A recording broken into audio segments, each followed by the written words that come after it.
Let's jump into the Secure Act, which, if you could gloss over some of the highlights of that, that would be good, because I'm sure everyone's trying to figure out what Congress is going to pass, if they're going to pass it, and how it's going to affect them as human beings. So can you gloss over that as best you can? Yeah, the Secure Act 2.0 has been passed by Congress. The president should sign it shortly. It was included in a large piece of legislation called the Consolidated Appropriations Act, which is over 4,000 pages. And the Secure Act 2.0 is over 358 pages itself. And it's a compilation of 3 different laws that were making their way through Congress during the year. Has a lot of different provisions in it. A number of them are designed to make retirement plans, employer retirement plans, more available by giving employers incentives to create them, having tax credits, streamlining some of the paperwork, and also to get more people participating in the plans by making mandatory enrollment required for the employers. The employees can opt out, but they have to take action to opt out rather than having to take action to opt in. So those are the big provisions. There are a number of other provisions that are going to affect people who are in or near retirement. The required minimum distribution beginning age is jumping to 73, effective immediately.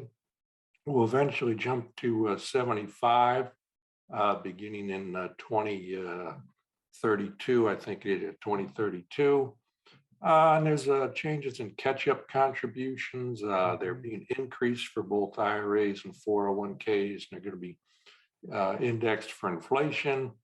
But some of those catch-up contributions, the ones to 401k plans for higher income people, are going to have to be made on a Roth basis rather than a traditional basis, which means you won't be able to exclude them from gross income. You'll have to pay taxes on them, even though they're going right into your 401k account.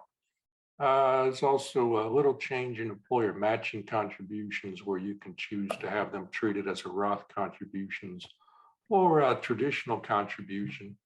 The QLACs, the Qualified Longevity Annuity Contracts, those are also being updated. As you know, they were created by the IRS in 2014 legislation, and they're trying to make them more available. One way they're going to do that is the 25% contribution limit is eliminated. So there's no longer a percentage limitation. Mm-hmm. And in addition, the $125,000 limit is being increased to $200,000, and it's going to be indexed for inflation.